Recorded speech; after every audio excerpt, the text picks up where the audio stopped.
Loeffler and Perdue, both drew a lot of negative attention in the press, thanks to the really egregious choices in terms of what they sold, what they bought, and I think, very reasonable concerns about what information they might have had access to that we did not, and that they could have been exercising in those decisions. In your talks with representatives or their teams, have you come across anything that makes you think that the fact that they went on to lose their reelection bids, is there any reason to believe that might have caused some concern among others still in government, that this might be a thing that in the future people might actually vote based on, or that it might influence their evaluation of politicians, these seemingly unethical, if legal, financial decisions?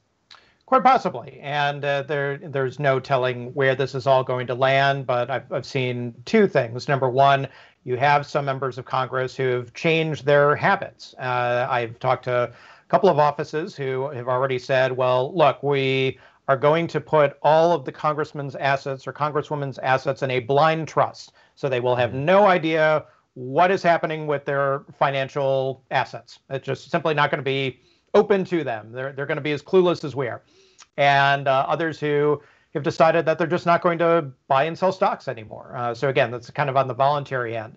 When it comes to actually creating a firm hammer that would come down on members who do this, that's going to have to absolutely come not through volunteerism, but through legislation. And that's where Elizabeth Warren's bill comes into play. If this is something that is to advance and go forward, then that very well could change in a major, major fashion the way that members of Congress are able to invest their own personal funds, which would be anathema to some who believe that members of Congress should be able to do this freely as individuals, but definitely music to the ears of many others who feel, not just in Congress, but in the public, who feel that this is just not something that elected officials should be doing because of the information that they get and because of the special interests that have so much business, literally billions upon billions of dollars of business with the federal government directly, and members of Congress making decisions that affect their bottom line in a profound way.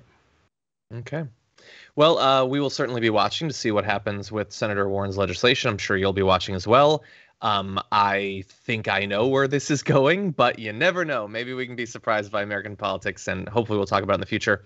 Anyone watching this that'd like more information about the legislation or the investigation into those representatives that we were alluding to there, Dave's work is available at Insider. Dave Leventhal, as always, thank you for joining us. Hey, thank you, John.